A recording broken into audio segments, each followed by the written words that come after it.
parents told me the cruise was canceled, too expensive. Then I saw the location tag, Caribbean. They went without me, matching shirts and all. 3 days later, my sister texted, "Rent's due, can you send your half?" I replied, "Already did." Then I canceled the transfer, blocked her number, and walked away from the lease. My sister was screaming in the group chat. My parents called me at 2 a.m. Pick up the phone. I found out my parents went on the cruise without me the same way everyone finds out about betrayal these days, on Instagram. There was my dad, front and center, holding up a piña colada like he just won the lottery. He was wearing a bright red Hawaiian shirt, the kind he used to make fun of. My mom stood beside him with a ridiculous sun hat, flashing peace signs like she was 20 again. The caption, "Living our best life in the Caribbean." Palm pre, smiling face with sunglasses, number family time. Family time. I stared at the photo for a full minute, convinced it had to be old. Maybe they reposted a throwback. I checked the comments. My aunt had just commented, "You guys look great. Enjoy the sun." My cousin added 3 fire emojis and wrote, "Living the dream." Then I saw the tag, the cruise line, the one we booked together 6 months ago. It wasn't a throwback. 2 days earlier, my dad called me and said the trip was off. "Too expensive, Brian. Cruises are a luxury right now. Flights, baggage fees, everything's gone up. We just can't swing it. Maybe next year." No apology. No mention of the $7,000 I had already sent them over the past few months to help cover my share. $7,000 for what was supposed to be a family vacation. My mom had pitched the whole thing back in November. She said we hadn't done something together in years. And now that Jenna and I were adults, time was slipping. She said she wanted memories. I believed her. We booked it all. Rooms, excursions, flights, the works, and then they left without me. Not just them. Jenna, too. She was there, drinking out of a coconut and laughing in the background of one of the videos she posted on her story. I wasn't supposed to see it. She'd hidden her stories from me, but she forgot to remove me from her close friends list. And there it was, a perfect little panorama of betrayal, complete with steel drums and sunset cocktails. That night, she texted me like nothing had happened. "Rent's due, can you send your half?" I stared at it for a while, then typed, "Already did." I opened my banking app, canceled the transfer, blocked her number, and walked away from the lease. I didn't say anything, just logged out of everything and sat there listening to the silence. An hour later, the group chat was a war zone. Jenna started blowing it up, yelling in all caps about how I'd left her in the lurch, how I was immature, selfish, cruel. She played dumb like she didn't understand why I was suddenly acting out. I said nothing. Then the call started. First Mom, then Dad, over and over again. 2:07 a.m., 2:09 a.m., 2:14 a.m. I let them all go to voicemail.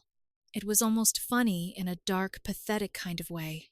They were finally thinking about me when they were halfway through shrimp cocktails and island excursions. I imagined them sitting in their little cabin on the ship, trying to figure out why their son had gone radio silent, probably still wearing those stupid matching shirts. I didn't owe them a thing, and I wasn't done. Not by a long shot. They returned from the cruise exactly 1 week later, right on schedule. I didn't need a heads up. The group chat started heating up again. Jenna's tantrum-style messages, now joined by a few passive-aggressive remarks from our aunts and uncles. Things like family should always stick together, and whatever happened must have been serious, but we don't take sides. Classic moves. They knew something blew up, but none of them wanted to ask directly. That evening, around dinner time, I heard a knock at my door. It turned into a doorbell, then heart pounding. I waited a few minutes before opening it. My parents were both there, still a little sunburned, standing on my porch like I owed them something. My mom launched right in, saying they were shocked and disappointed in my behavior. My dad added that it was completely inappropriate to leave my sister alone with the rent and to just disappear like a child. They didn't ask how I was. They didn't even look guilty. I let them talk. I didn't say a word until they finally ran out of steam. You went on the cruise, I said. Without me? With my money? That was all I said. My mom rolled her eyes. My dad crossed his arms like a teenager. We don't have to explain ourselves to you, he said. It's our life. And you gave us that money because you wanted to be part of the trip, not as some kind of investment. It was a gift, my mom added. I stared at them, not saying a word, until my dad muttered something about entitlement and turned to leave. I shut the door. The next morning, I emailed my lawyer. We drafted a letter. Formal notice requesting repayment of $7,000. We included the bank transfers, timestamps, even the cruise booking info I'd been CC'd on when the trip was first organized. It was professional, clean, cold. We gave them 2 weeks. They didn't reply. What they did instead was send messages to family. My Aunt Melissa texted me about how heartbroken my mom was. My cousin Mark sent me a message on Facebook saying, "You sure this is the hill you want to die on?" My dad called from an unknown number. I didn't pick up. He left a voicemail. "You're really going to sue us? Over $7,000? Your own parents?" He said it like the number was the crime, not the betrayal, not the lying, not the fact that I spent $7,000 to be excluded. So, I filed the lawsuit. They didn't show up for the first mediation. They sent word through my uncle that they refused to entertain this nonsense, that it was a family matter, not a legal one.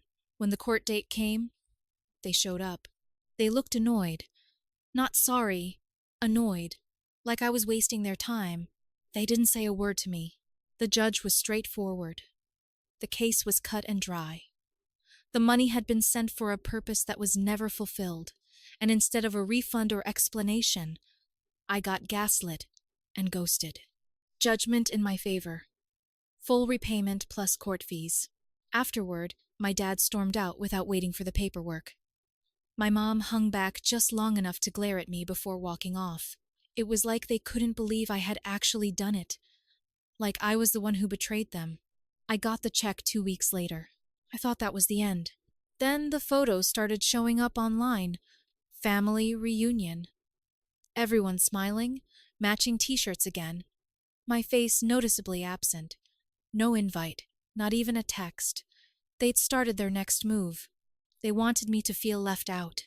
They wanted to remind me that they controlled the narrative, that they could still rally the rest of the family around them like I was the problem. But I had plans of my own. The family photos were posted all at once, like they'd coordinated it. A picnic in some huge backyard, tables lined with catered food, balloons, those stupid custom shirts again, Family First 2025. Even my third cousin Rachel flew in from Phoenix. Everyone was tagged, everyone except me. Not a single call, not a single message, just smiles and hashtags and that fake joy people post when they want to make a point. I didn't comment, I didn't react, but I watched. A few days later, Melissa called, pretending she didn't know what happened. "You should have been there, Brian. It wasn't the same without you." Then she added, "Your parents look so tired. I think this whole thing has really affected them." I hung up.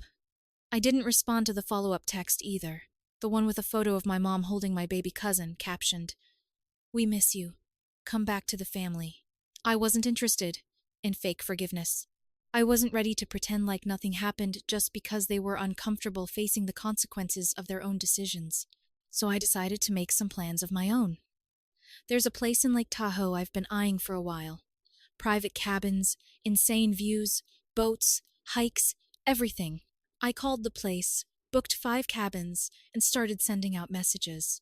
Not to my parents, not to Jenna, to everyone else, my cousins, aunts, and uncles who hadn't taken sides. Some of them had stayed quiet through all this, but I knew how to read silence, and some had quietly messaged me after the court case, saying they understood. They just didn't want to get involved. So I gave them something to get involved in. The message was simple. "We can get away in Tahoe, no drama, just good people and good food. Everything's on me," they responded. Not all, but most. more than I expected. The group grew fast, faster than I thought it would.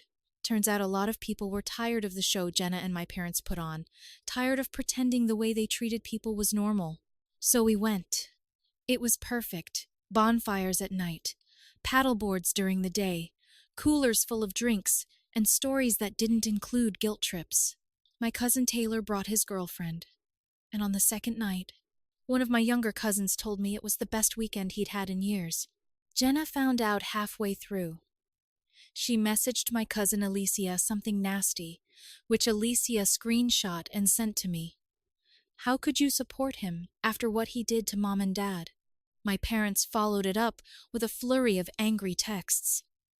I didn't read them. I just deleted the thread. They must have lost their minds when they realized no one was coming to their next little family dinner. I heard they canceled it last minute, said they were reorganizing priorities. That was the final straw. They started going nuclear. My mom sent a mass email to the entire extended family, passive-aggressively thanking those who remain loyal through a difficult time and hoping that those who abandon us find their way back to the values this family was built on. And yet somehow, I was the villain. Still, something about Tahoe shifted things. I wasn't angry anymore. Just done. Then, out of nowhere, a message arrived. Not from Jenna, not from my parents, but from my grandmother. It was 3:12 a.m. When the email came in, just one line in the subject. Can we talk? It was from my grandma. And I knew immediately it wasn't just a check-in. She never got involved in family drama. She wasn't one of those people who pretended not to take sides while secretly fueling the fire. If anything, she was the only one who ever treated me like a full adult in this family, even when I was a kid. Her house was always neutral ground growing up. No one raised voices there. No one picked fights. I didn't open the message right away. I stared at it for almost an hour. Something about seeing her name brought back all the pressure I'd shoved down after the lawsuit, the guilt, the exhaustion, the part of me that still, for some stupid reason, wanted to be understood. I finally opened it. It was short, not dramatic, just her voice, clear in the way only hers could be. Brian, I'm not writing to fix anything. I don't want to tell you who's right or wrong. I just want you to think about what kind of life you want to live when this all dies down. That's all I care about. I love you. Always have, always will, no sides, just love. That last line hit harder than anything my parents ever said. The next day I called her, asked if she could come by. We sat on my porch that afternoon, sipping coffee while traffic hummed in the distance. She didn't come with any lectures, no guilt trips, just asked how I was. I told her everything, not just about the cruise, the lawsuit, or the Tahoe trip. I told her about the build-up, the years of being the dependable one, the way my parents would disappear whenever things got hard and pop back up when they needed help, the years I covered for Jenna, the excuses I made for them, the way I always kept quiet when things hurt. She listened, really listened. When I finished, she nodded slowly. You did what you had to do, she said. But that doesn't mean you're done yet. You just got free. Now comes the hard part. Deciding who gets to stay in your life and on what terms. That stuck with me. I spent the next few days thinking about that, about whether I wanted peace or justice or both. I didn't want to go backward. I didn't want another fake apology or some guilt-drenched dinner where everyone pretended nothing had happened. I wanted something real or nothing at all. So I sent a message to my parents, short, controlled, just enough. I'm not looking for an apology anymore. I've accepted that I won't get one, but I'm also not going to play pretend. If you want to talk, really talk, I'll listen. If not, that's fine too, but the games stop here. No reply. 3 days later, I got a text from Jenna. Just a date and time. A cookout at my parents' house. No invite, just a notification. I asked Grandma what she thought. Sounds like they're trying, she said, even if they don't know how. So I went. When I showed up, it was like stepping into an awkward dream. My dad was at the grill flipping burgers like this was a normal Sunday. My mom waved like she hadn't spent the last month ignoring every message I sent. Jenna looked straight through me. No one apologized. Instead, we talked about the weather, about work, about the neighbors.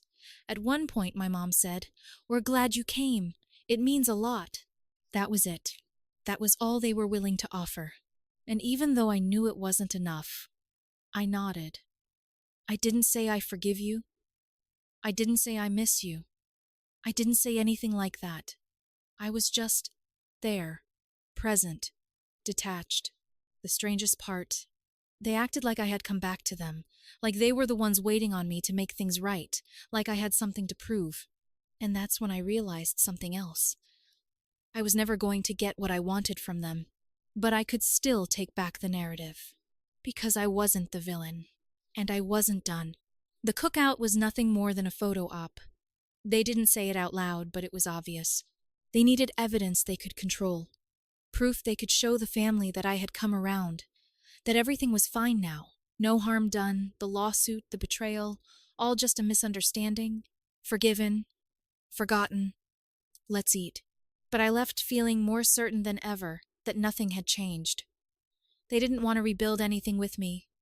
They just didn't want to look like the bad guys. That was the whole point of inviting me back, to polish the story, not to face the truth.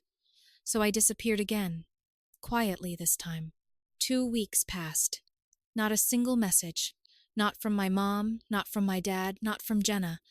No follow-up, no "we're glad you came," nothing. They got their photo, and that was enough for them. But it wasn't for me. So when Uncle Rick messaged me about another family dinner that next weekend, I didn't even bother pretending. I said no. No excuse, just no. He didn't push back, which told me more than if he had. That night, I saw Jenna's post, another round of perfect smiles, at a table full of catered food, wine glasses raised mid-toast. She captioned it, "Family always wins. Subtle, like always." What she didn't know was that half the people at that table had already reached out to me privately over the last month. Some quietly apologized. Others just said they missed me at Tahoe, wished they'd gone. Asked if there would be another trip. They were tired. Not of me, but of the act. So I gave them an invitation. Something different this time. A long weekend in Asheville, North Carolina.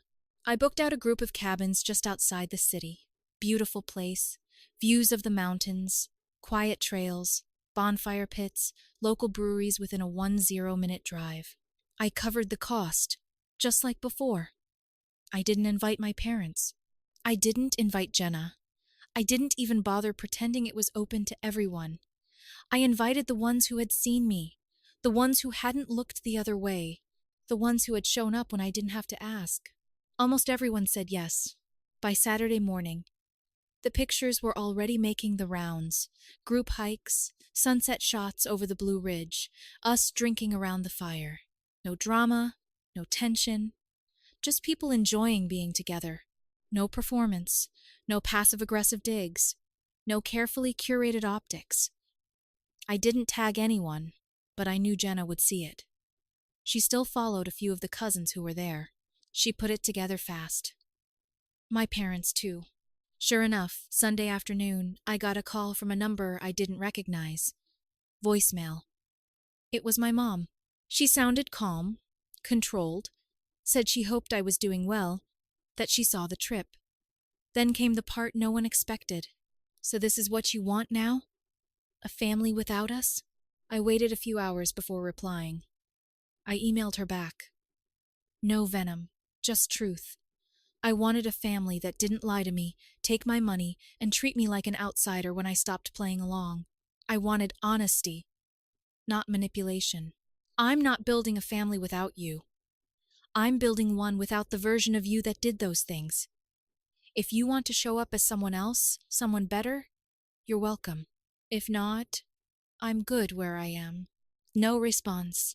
But a few days later, I started hearing things, little comments passed down through cousins. My parents were upset, not about the lawsuit, not even about the money anymore.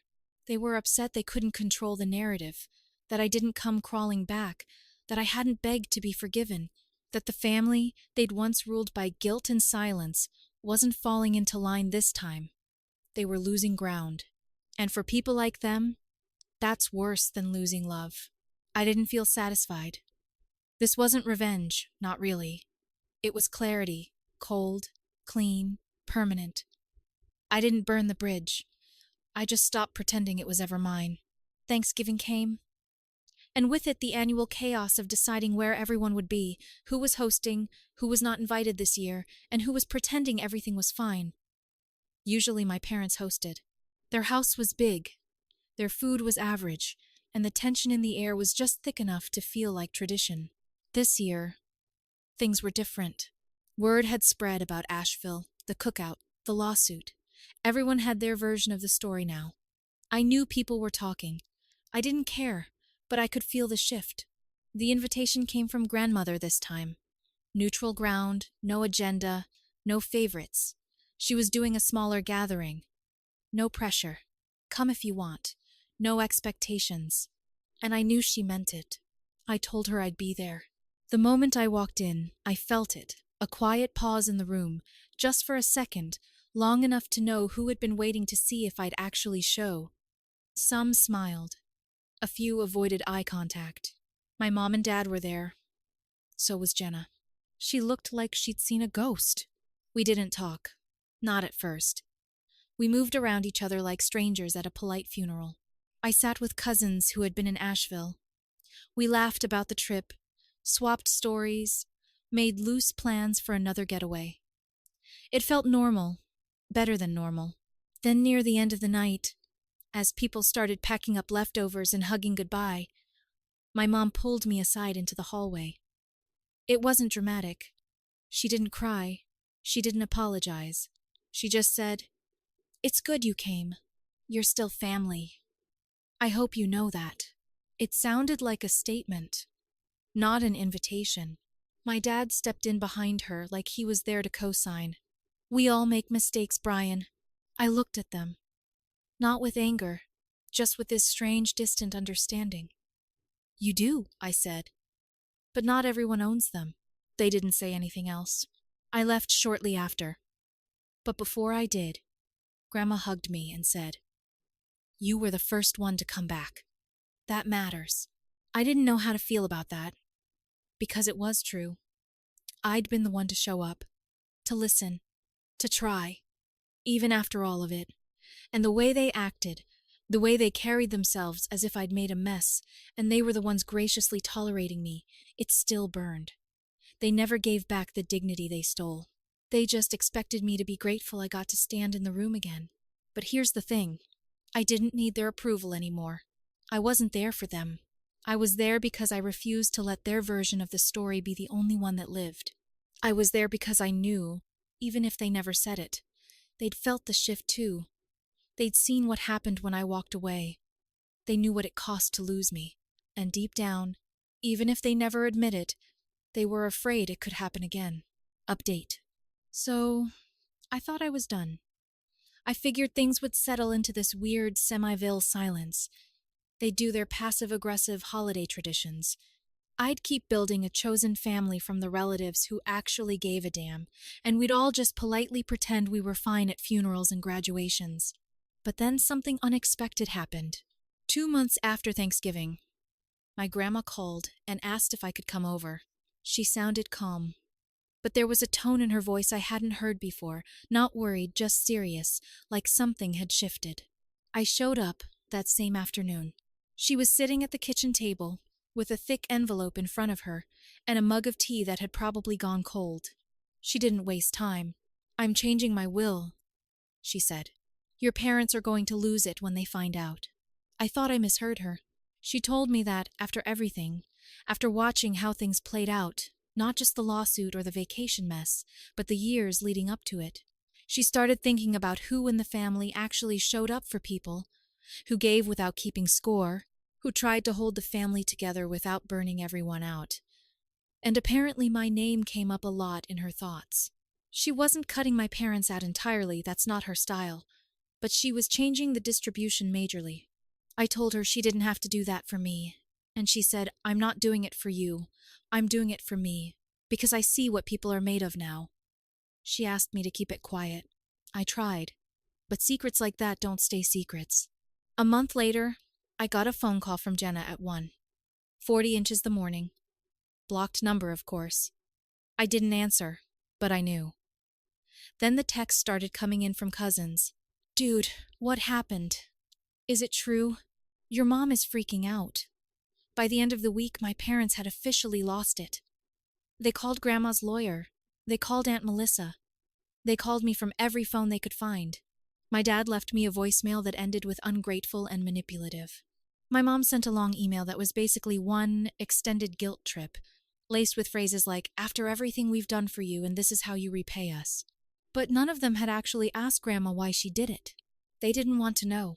They wanted to believe I tricked her, manipulated her, turned her against them, because that version made more sense to them than the truth, that maybe she just saw them for who they really were. That was the moment I realized I wasn't the outsider anymore. They were, and they put themselves there.